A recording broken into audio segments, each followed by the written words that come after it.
Thanks so much, Paul. So hello, everyone. Again, my name is Alfred, and I do make music as Daedelus. Last night was really fun, but also left me a little haggard, a little without voice. So apologies in advance if sometimes I need to get a sip of water or just indeed get my place. But yeah, I'm really honored to be at NMC kind of talking about the instrument because this is such a fulcrum of what it is to be in the midst of sound. You know, we're in a place that is very resonant. Every floor of this facility seems to be like flowing with just offerings. And so those of you who are here for a first or here for your 40th visit, I hope you're discovering new and like resounding, soundful things.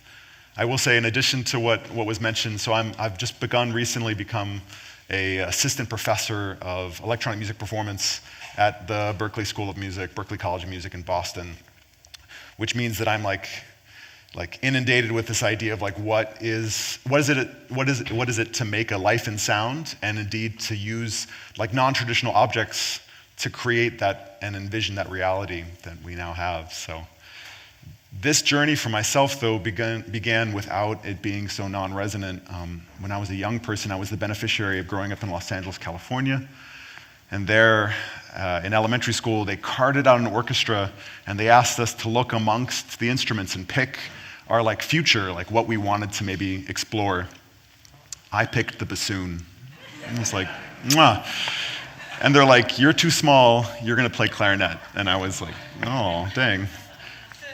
No offense against clarinet players, but it is perhaps the most awkward instrument, and we'll talk about that little ways. I love it. And I went on to play bass clarinet, and I took that and I played double bass. I don't know why that jump between bass clarinet and double bass. But I studied classical music and jazz, and I really thought that was the space that music rested in.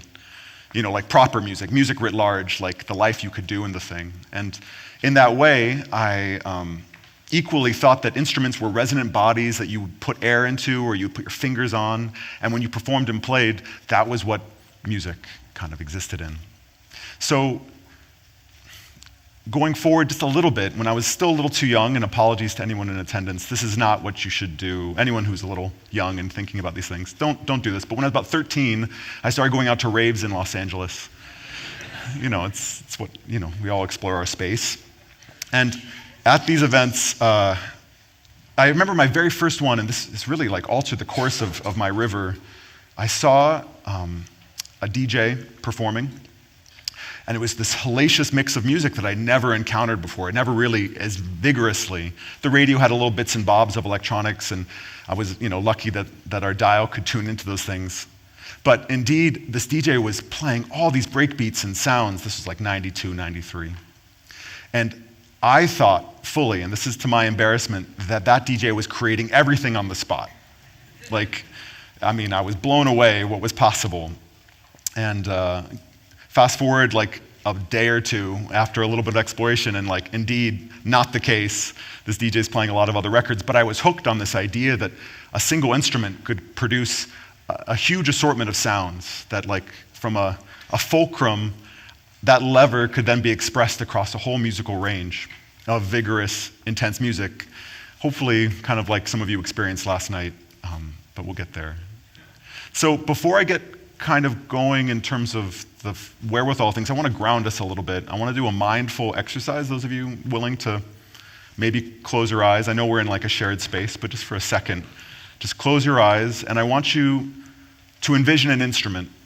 I'll give you a suggestion, but it could be any instrument you want. Just think deeply about your own performance practice or those you've seen before, and those of you who might be lacking a certain idea, think about a guitar maybe. And I want you to heft that guitar and put the strap on and feel the weight of the strap on your shoulder. I want you to indeed envision, however you think it happens, the pick in your hand, and either you're going to be like a Jimi Hendrix and play it odd-handed, or you're going to be like a Joni Mitchell and play it the usual way. And you're going to have your hand on the fretboard and your fingers on the strings, and you're going to play as you would. You may now be envisioning yourself in some sort of powerful chord stance, right? Like power chord stance, or you might be thinking in a way of the guitar face, right? Like the soloing face. And I want you to hold on to that image of you in performance, you playing this resonant body, partially because It's what comes easy to mind, whatever that instrument was, but guitar especially. But also because of the lie we tell ourselves about that this is the thing, right? Of course, you are making no sound in your mind, so is this really an instrument? I mean, this is where it starts to happen. So, indeed, in this kind of way, let's bring ourselves back, let's open our eyes, let's walk ourselves out into it. I want us to hold on to this metaphor and imagery partially because the power in which we've kind of given this object, the totem, the item, and the ways in which we are allowing both like previous recorded history to rule us and the ways to which we can kind of start moving forward. So music theory is a construct. Let's just start there. Let's also start with this idea that the piano is about a little over 300 years old or something. Like you can look at different versions of the piano, different ideas, but the modern piano is only invented in like 1700. But we give it this ancient prophecy of like, these are the notes, these 88 keys are the level, the degrees to which music can be performed, the highest and lowest of these, what our hands want to express. And equally, the tempered tuning system that made the piano possible is just a little bit older than that.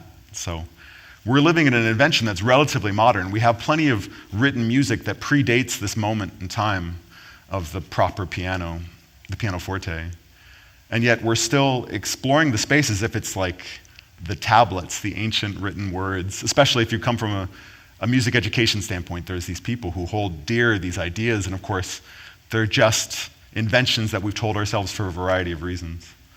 And the instrument is also equally given weight and meaning partially because of these mythologies. It's beautiful. It's like absolutely incredible to have the space so detailed, but it's not everything by any means. So what I'd like to do now is kind of talk about what is an instrument, in the same way that the pianoforte is this kind of invention that is only yay so old. I want to talk about what else is in our experience is an instrument, and then indeed what isn't an instrument.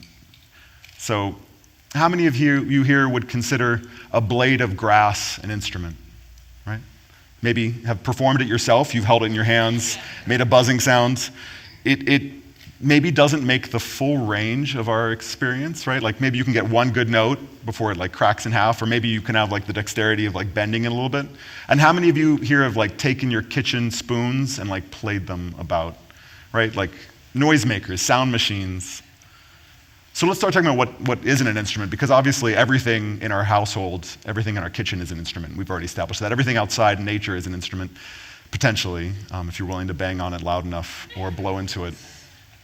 So what exceeds and like gets outside of this idea of where the instrument is? Well, we can start to talk about what is not possible to be played. I know I talked earlier about how beautiful this building is.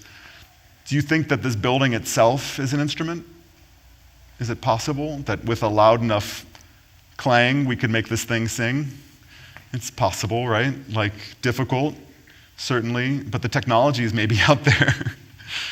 And also what this actual building holds, certainly lots of instrument, tons of sounds.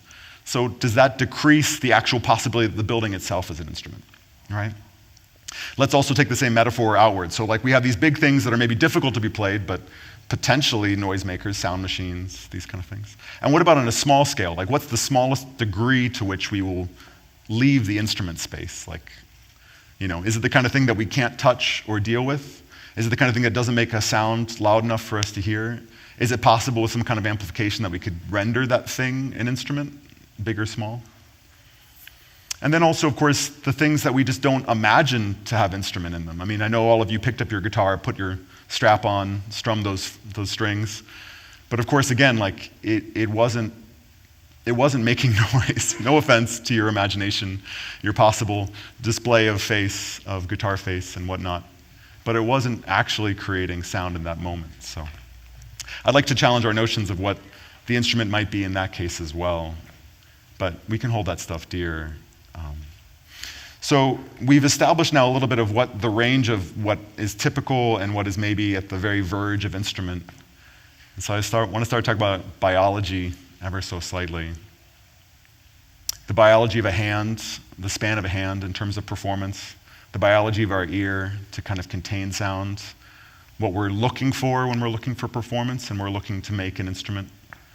So starting with the hand, because that is where so much of sound begins, at least in terms of instrument. So what we're doing at Essence is we're taking the metaphor, usually the closest thing that we have that's a noisemaker in our body is our voice. Typically in most people, this is where they're going to source their first amount of sound and where they're definitely exploring as like young infant. They're like yelling about. Those of you who have kids know that sound probably too well. But it is in fact like the most complicated instrument probably that we can conceive of. The voice is not only the vocal cords, it is the throat, the tongue, like middle tongue, front of tongue, mouth, teeth. They're all working in concert to create this like extremely complicated kind of noise making. That the fact that we can create consonant and like metaphor of ideas through words is pretty advanced music making, and all of you achieve it every day, probably, in some degree, either with the voice or indeed with hands, depending.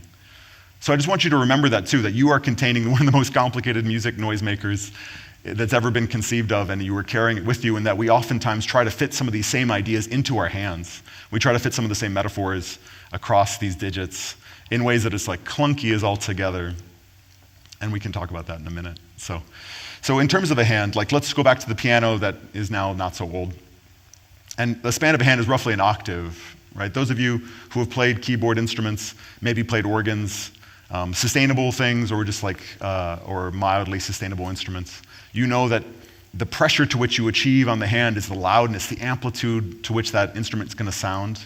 Those of you who have used like a trombone or similar instruments, or maybe the double bass in my case, know that the span of a hand can also equal the amount of the kind of wideness of sound, the length of sound, the length of the frequency of sound. So we're controlling amplitude and we're controlling frequency with the span of our hands, the span of our arms.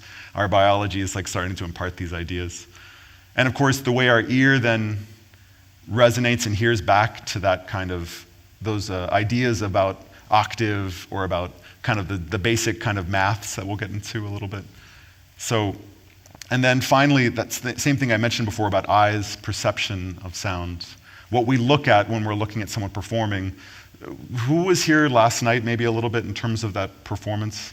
Yeah, it was a noisy thing, and unfortunately you only could see so much of the instrument, but I hope you could see the sound happening. You could see the effort put into the actual outcomes.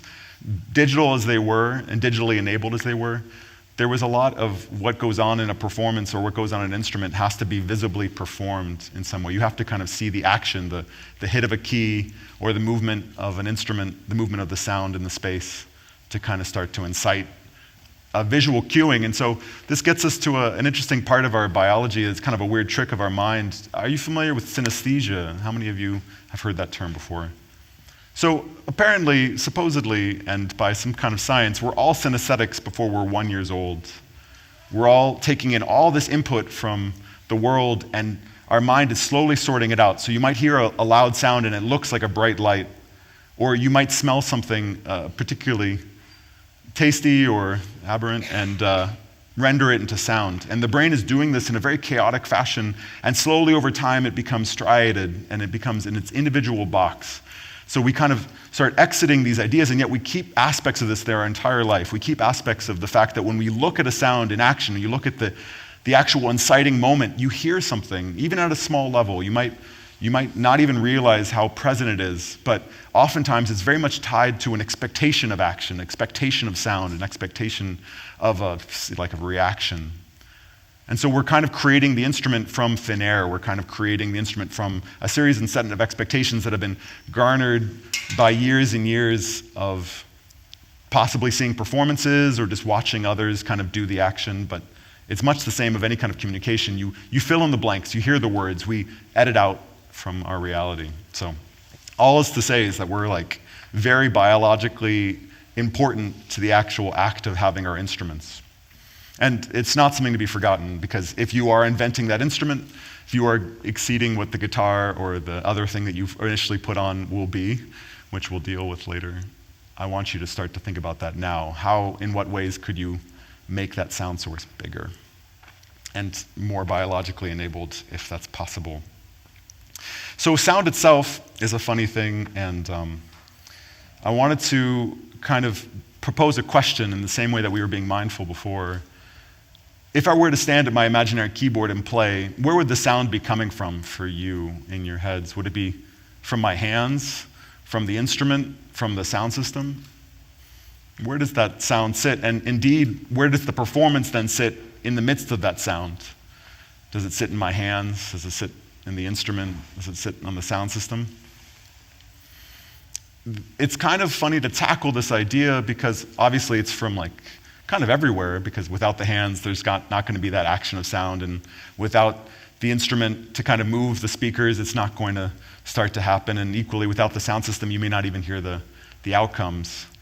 But somewhere in there, somewhere between my own actions and your reaction, that's where the performance is living, and the instrument, by necessity, is somewhere in between those points as well.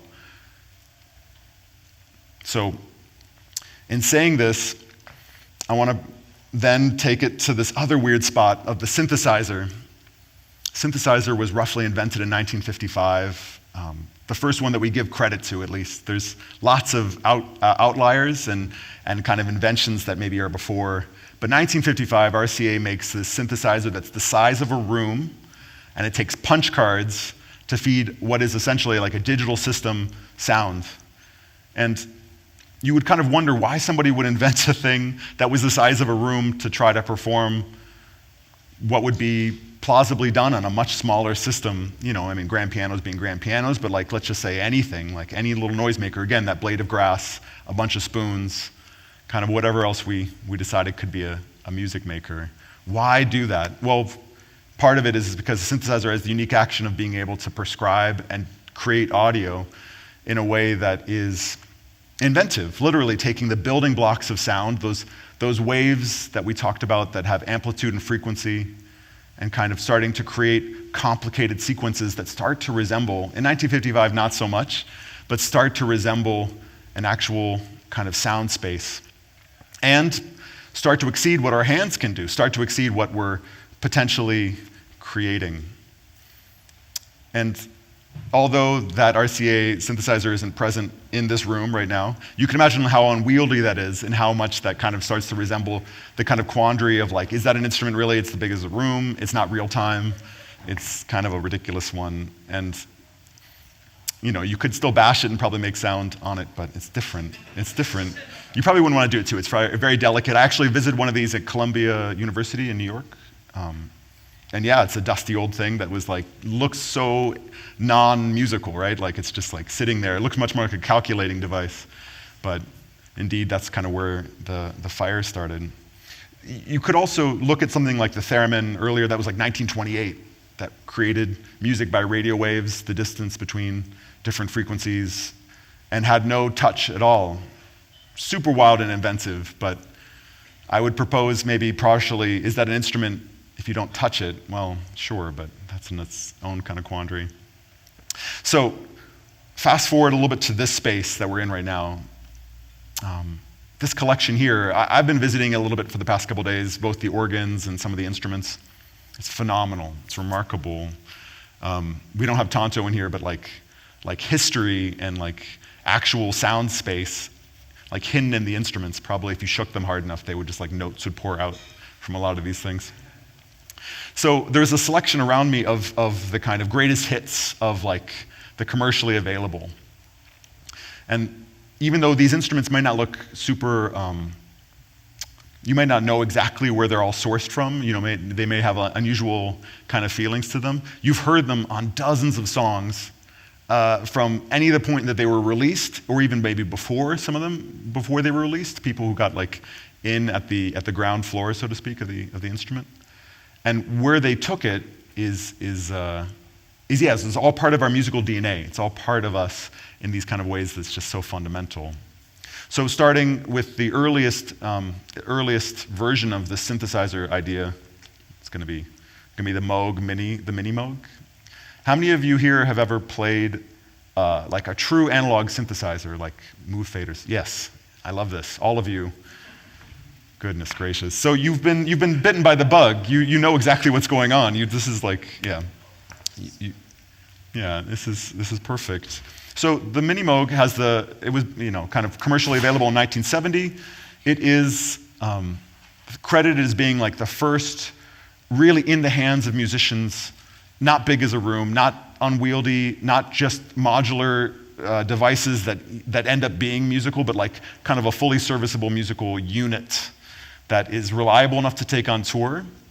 Iffy, kind of, I think the excellent engineers and studio monitors here at the building keep this one up to speed, but I think those of you who maybe really own the kind of the like molecular amount of analog that's out there, you know how much it drifts and dreams. It's weird dreams.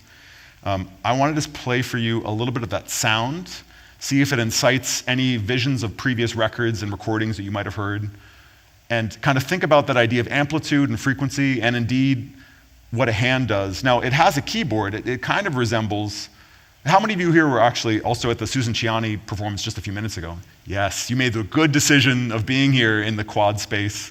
What a remarkable, phenomenal performer and an improviser and player, playing the Buchla, which the Buchla modular system was specifically designed to kind of be absolutely unlike anything that had ever come before. Like, it takes a performer as good as Susan to really make it sing. I think those of you who might approach it without prior knowledge would immediately be constrained by this idea that it doesn't immediately incite sound. You have to really give it connection. You have to incite it to make noise, and it doesn't have a keyboard immediately. Even the keyboard it does have doesn't look like a keyboard, I'll tell you what. It gets weird really quick. In the best ways, it's the best. So you take something like this, and this commercially available has a keyboard. It starts to resemble like, okay, this looks like instrument that I've known so far, and yet when you start to play it, it's like, right, and then get that famous Moog kind of oscillator hitting, filter, sweet.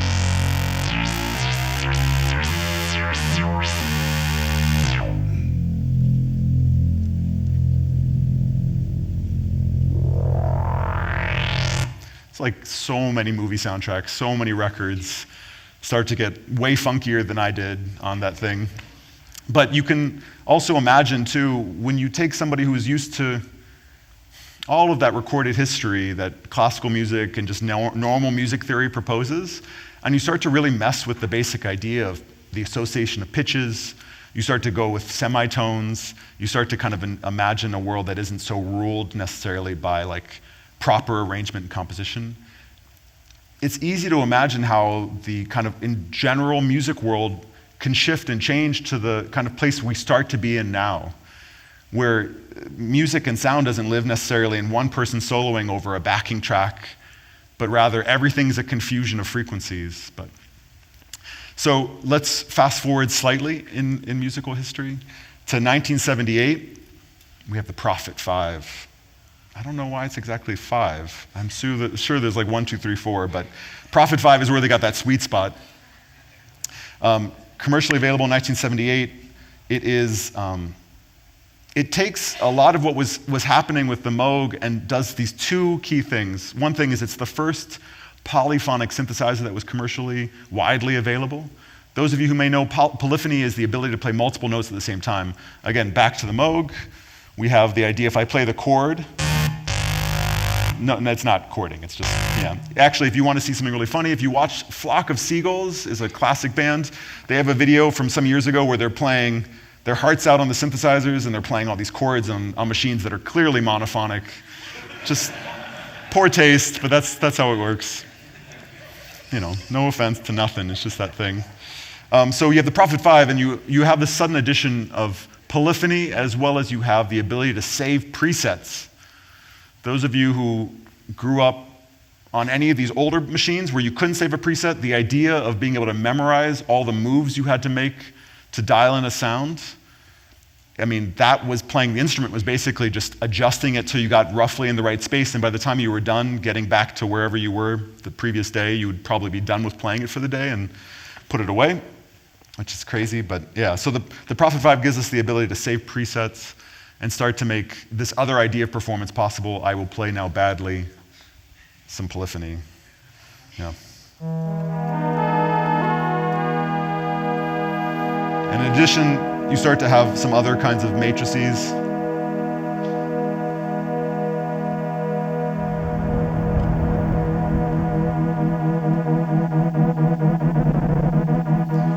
Frequency oscillation.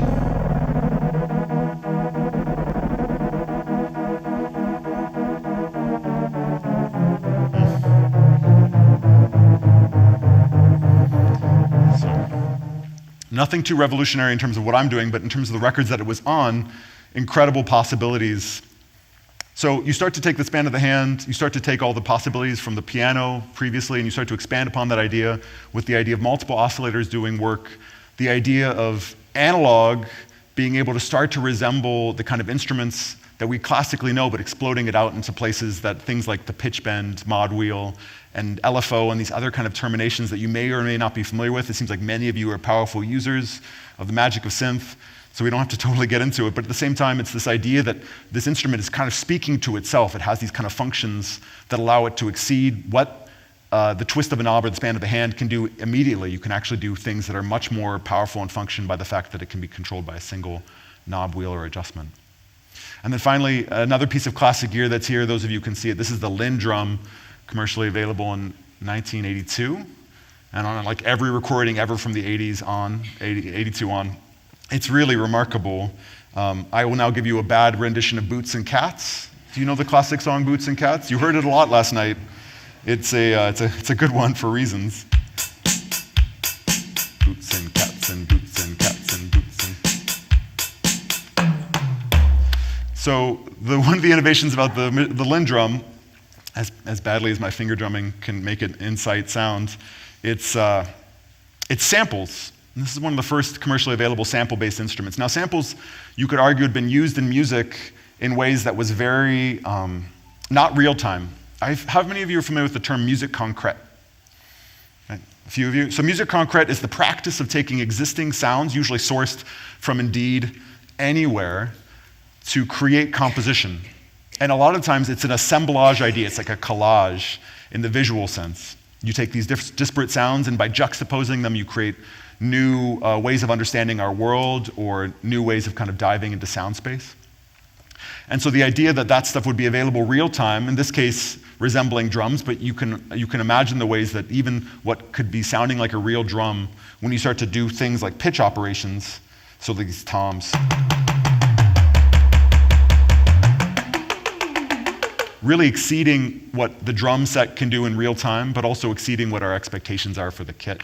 And so you start to get a lot of new wave music and kind of the explorations of people like Prince and whatnot, who did incredible, interesting things that are insightful.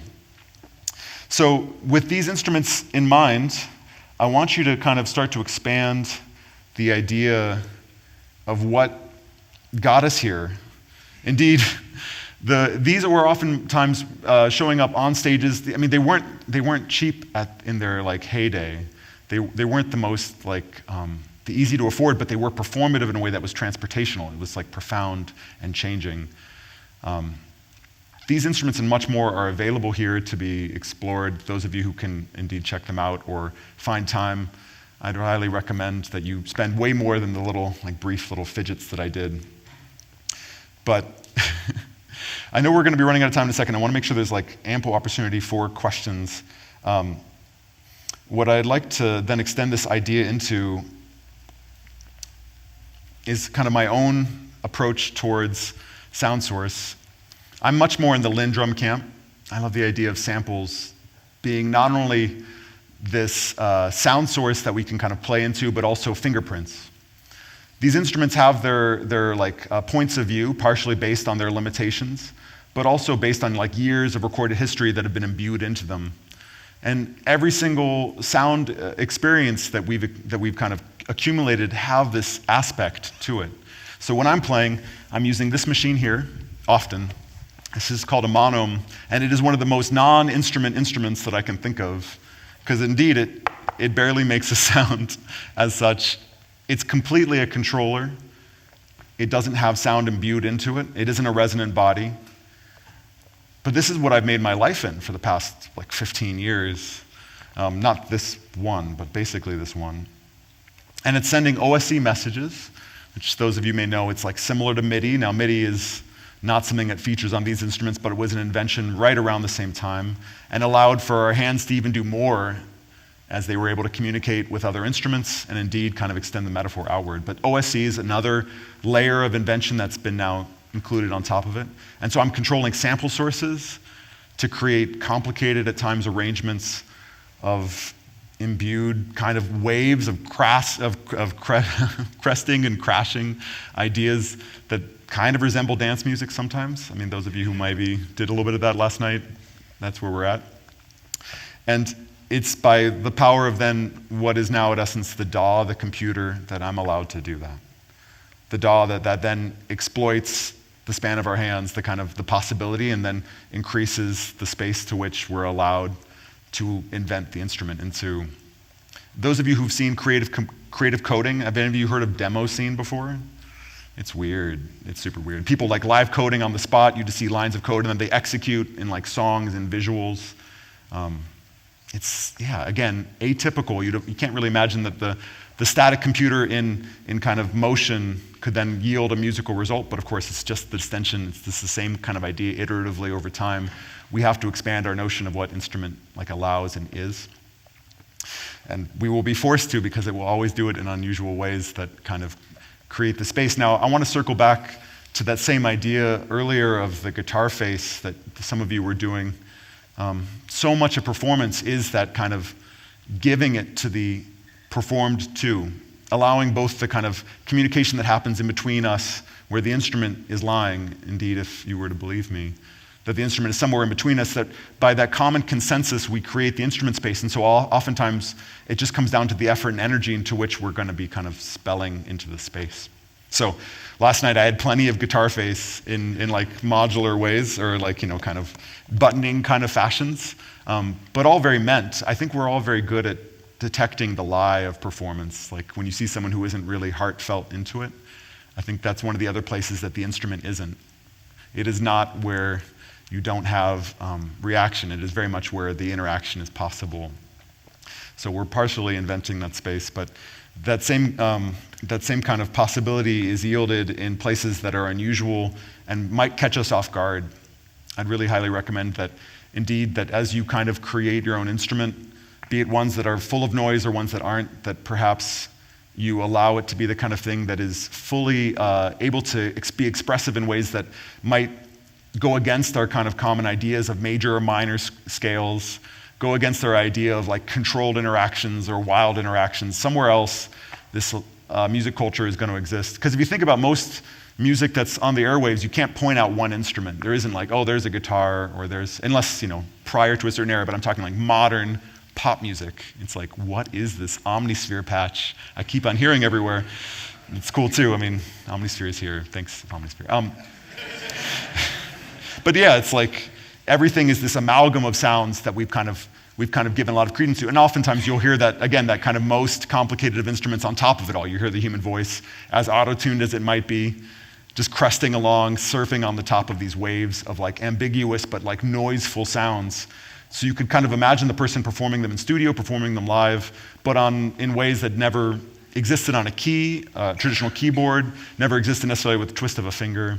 So we have to expand our notion of what these ideas are going to be holding, indeed, for these instruments to both kind of speak their piece now, but also forever hold their piece later as we kind of move forward and continue to invent the instrument. So that's a little bit of my point of view. Thank you so much. I want to make sure that we have some time for questions, indeed, because where this is all going is way more futuristic than I can possibly describe. Things like haptics, MPE devices, ambisonic binaural, these are all like catchphrases and words used to sell usually Oculus Rift, but beyond that, there are things really happening in the music space that we can talk about either here or indeed outside of this kind of space, but I would really encourage you to do your homework and find out all the different ways that sound is now wanting to be expressed.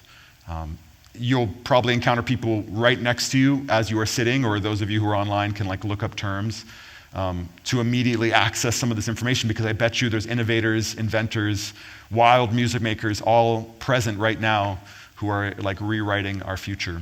And I appreciate you all very much for it. So thank you. Thanks.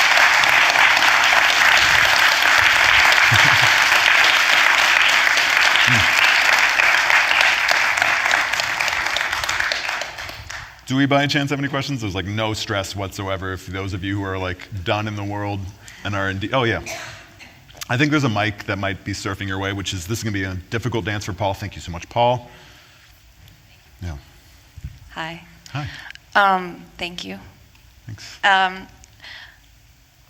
You've had the benefit of watching electronic music in like the best or most bountiful, I guess, years till now, and you've discussed a little bit about how you've seen it change, and like potential opening up and being able to use your new instrument. And I'm wondering, with your knowledge of the past and with your perspective, what are you most excited about right now? Yeah, I think indeed this idea that what has happened thus far is nothing, is like we've barely even scratched the surface of what's possible. So that's the baseline, right? Where we are still very much in the kind of the throes of what performance can be. I am very much a fan of what's happening with like the Mew Mew gloves. Are you familiar with that technology? So Mew Mew gloves, Imogene Heap helped create this format which allows for basically choreography to be rendered musical, and then indeed because of the performer itself kind of giving that digital technology its sound sources, it can be a little difficult because it doesn't rest anywhere. It doesn't rest in a resonator. It's just like somebody doing jazz hands and making like crazy noise. But the possibilities there, the possibilities of embodying sound and then giving it to someone, basically giving it to the audience to kind of see the visual representation, see how it can reoccur, establish a musical language using like an instrument, is profound. That being said, oftentimes if something is just performance, like say, I don't know if you were there last night, but say you couldn't actually see what I was doing with my hands and you just were hearing a sound, would you just assume that it was a DJ? Maybe. It seems very likely. And again, like going back to my own history, the DJ, when I was fooled, it set me off on a course of being like, well, I want all the sound possible. I want the instrument that can allow me to do that. But I did feel a little fooled by the DJ who was like tricking me with just 2 records and whatnot. And I think there's something about the authenticity of owning the interaction. And somehow, oftentimes when noisemakers aren't grounded in a source, like a totem or an object, it can be a little bit distressing as someone watching to kind of really know what's happening. There's another part of this that I didn't really get into today, which is the press play culture of electronic music up to now. There are so many versions, and it's not just electronic music, it's like a lot of rock music and everything. They're using backing tracks. And the backing track is where a lot of the sound is contained, and the people up on stage are there to pantomime. And it's tough because they're with a guitar, but it's not plugged in, and it's like not the source of the sound, or they're like singing and they're not the person singing. And that deception, I think, yields a lot of people to be distressed and like get turned off from music culture. So the possibilities of all this, like future tech being amazing, but also kind of ungrounded, is dangerous. But that's definitely where there's like so much excitement, the idea that dance could then be back into importance. And this is a total aside, but I geek out on this. Those same classical music and jazz roots that I come from, they used to all be dances that were associated with everything. You would hear the names of movements, the idea of jazz, and it was all about a dance that you would do to that thing. And then people started sitting down, much like you are now, stopped dancing, and it became a thing that you would appreciate at a distance, and you would know maybe in the back of your mind that you were supposed to do a quatrelle to it or a waltz, but it was not the thing anymore. And electronic music still dances, kind of, it's like we're still isolated. We're not doing group dances or social dancing, but it's still dancing. And when is that going to stop, right? When are we going to just like cease our movement because it'll be an academic thing, it'll be rendered classical, and we'll sit down and stroke our chins. And we'll appreciate the person maybe doing the extra effort, but there's something really special about embodying the sound and action and making it rendered real. And I know for myself, when people are moving, I get so much more out of the performative opportunity. That my instrument really, again, because I do believe that it's somewhere between us, is so much more vibrant when the person is basically giving me as much as I'm giving them. It's the vibe. Yeah. What sort of thing? Sorry, thank you. What sort of thing in music between the technology that you're using now and traditional or even synthesizers inspire you the most today as compared to when you first started out in electronic music? Yeah, I love the way, so the development of the technology, even these synthesizers hold so much possibility, but especially as I've begun to teach electronic music to performers who are often very good at instrument, very good at performance, but not necessarily always with the mindset of where the sound can go.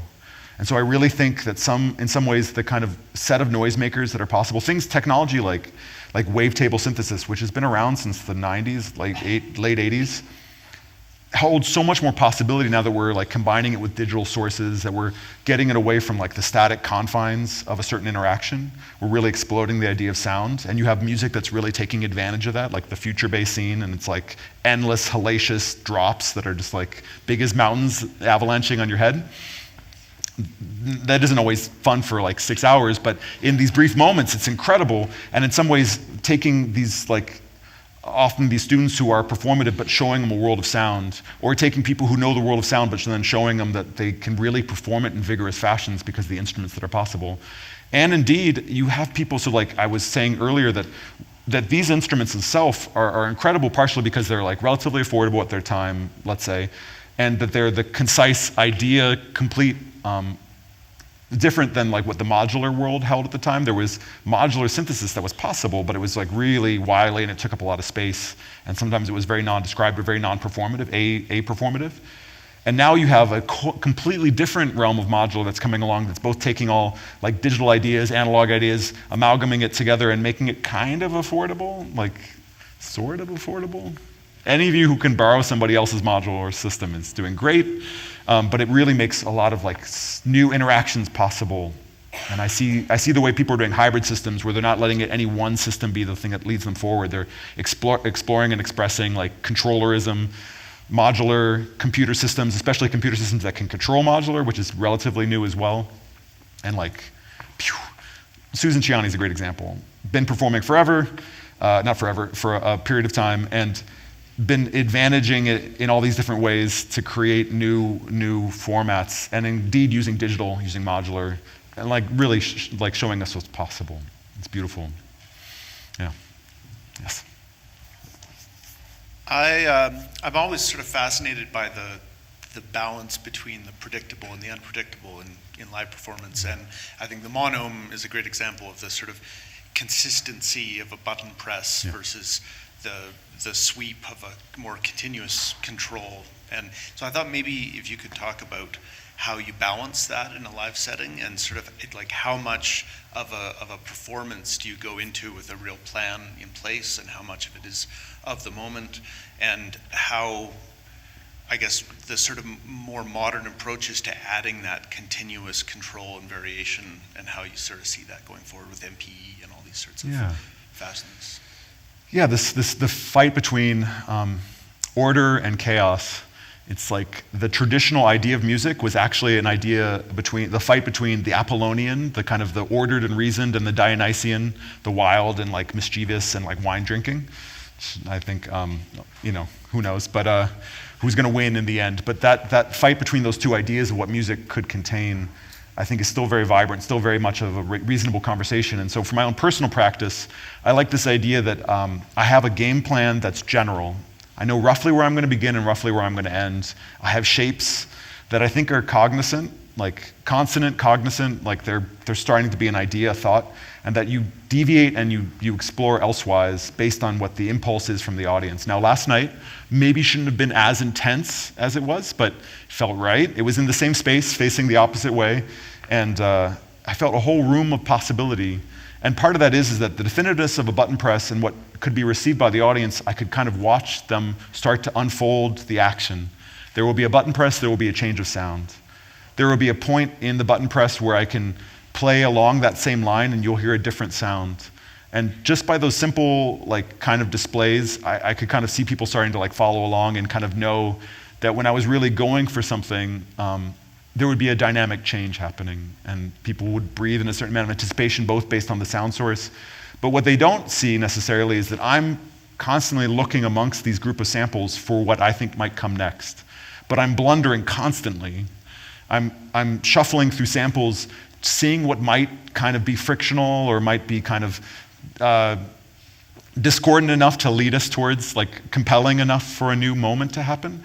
And so I'm kind of willing to kind of sit in the dissonant for a period of time, that kind of chaos, that noisiness, so that there will be an overwhelming wave to change. Now, can I actually enact the change fast enough? Like, probably I didn't achieve the mark every time.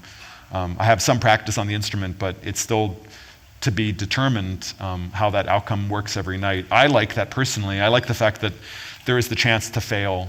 That's a big thing to me. On systems that are perfectly airtight, I do think that is one of the other dimensions where performance isn't living. If you don't ever touch the thing, if you never look at it, if it never exists, and yet it's like happening, it's kind of a weird performance, let's say.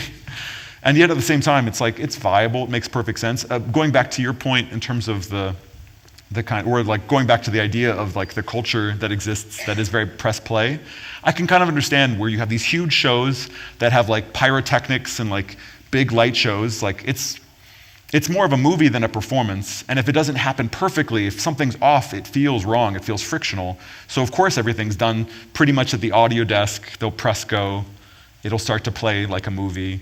And occasionally the artist might come on and make gun hands and yell out something and then go back to whatever else they were acting like they were doing. No shade, it's just a place, just a thing. Choices, we all make choices, so, you know. Yeah, so in that kind of way, I think in some ways it makes sense that that's kind of a performative in that same fashion. But I do think that by having a collection of samples that then can be looked through, it's like I'm shuffling through my record bag looking for the next record sometimes, even if it is much more molecular. It's kind of my progress and plan. That maybe doesn't answer your question, but thank you. Yeah. Alfred, we have a question from the Facebook live stream. Oh no, yeah. And yes, hello to everybody out there on Facebook who's tuned in. Companies are releasing more products than ever, from synths to samplers and sound toys. Do you think musicians are missing out on the artistry and mastery of their chosen instrument? And do any modern electronic artists stand out to you as being an exceptional musician of their instrument? Goodness, I really do feel like there is some incredible performers out there. I oftentimes think to my own label mate, Dorian Concept. How many of you guys know Dorian Concept? Please go forth, those online, look up, like stop watching me right now and go watch, I mean, we'll continue to watch, but go immediately watch Dorian Concept, just freak out a synthesizer. It's a dream to behold. It is really wonderful. And then on a different way, if you're looking for someone buttoning in a way that really incites emotion from just simply racking around on buttons, you have Sean Wasabi with his highly controlled and contained like mashup performances of sound sources. He combines usually like MIDI fighter, sometimes other kind of instrument possibilities to create this like patchwork performances of light and sound. It's really lovely. And I mean, I also would once again point out Susan Ciani as being another fundamental, incredible performer of their instrument, and you can find numerous online examples of their performances. Kind of circling back to the first part of the question, there is more than ever to kind of wade into sound-wise. I would really look to what you find compelling immediately. Like, either look at the kind of way the metaphor is being implied, be it a sampler or a synthesizer, something in the space that it kind of creates reactions you start to feel immediately. Go towards that. Like, find the manufacturers that are proposing these ideas instrument-wise. And indeed, one of the huge benefits of what's going on in the modular scene or in general is that you can talk to most of the makers out there. They're not these people up on hills just throwing down instruments. They're oftentimes like, much like you or I, just curious about sound. And here's a little strange aside. I was a judge at a musical instrument competition some years ago, and the then president of Moog was one of the other judges, and they had the very insightful thing to say that oftentimes the person who creates the instrument isn't the one to really perfect its use. Bob Moog is this like monolith of maker. We don't really know his performances. He isn't the one to have done that. But plenty of other people advantaged his instruments to incredible ends. And so I'd encourage all of you, even if you're not the maker of the instrument yourself, there is so much room to take people's ideas and like really make them shine in fashions that we can't even conceive. Or you will conceive, you, right there, please. Yeah, cool. Okay,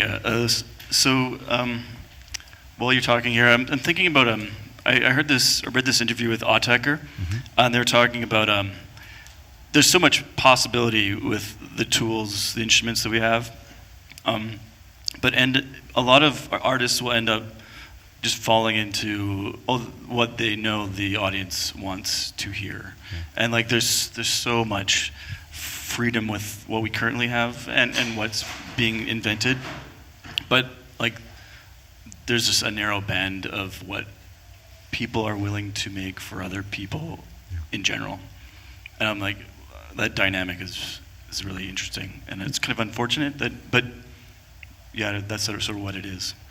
I hear what you're saying, but I do think that we really appreciate people in their own lane. When you can establish a brand or a sound that you own, that you operate in, you have so much room. I mean, like, to say that sound is a series of lanes and a highway is a pretty limited metaphor. But this idea that once you've found a sound space that you can kind of contain, even if somebody doesn't even know what the record's gonna sound like, they haven't heard it yet, but they like know your name. Autechre is a great example, and you know it proves excellence. You've done it. You've done the entire trick. You will have fans for life. You will have listeners, and anytime someone discovers your sound, they will be gleeful because they will be so lucky to have you kind of displayed so. So I think in many ways, be as out there and odd and like at the fringe as possible. It'll pay dividends later. The idea of sounding like somebody else so you can get a few extra plays on SoundCloud is pretty limited. We know what happened to that SoundCloud. All right. Amazing. Sound happening. It's beautiful. Yeah. Okay. Yeah, do you want to? Maybe a microphone too. Yeah, hi. I'm just really curious about what your thoughts and feelings are about algorithmically created compositions, AIs instead of humans creating music. Is it going to be a curiosity or is it going to pan out? What do you think? Well, okay, so Ray Kurzweil, who invented the Kurzweil synthesizer system, also believes that the singularity is going to eat up all of humanity into like a Borg type being. So some synthesizer makers really do believe that algorithmic is very much the future. I myself really believe that the ways we can advantage any system, like any digital system at some level, is algorithmic. The idea now of an algorithmic system being completely the performer is actually happening. We have instances now of the first algorithm being signed by a major label. In Japan, there's a performer which is largely a hologram.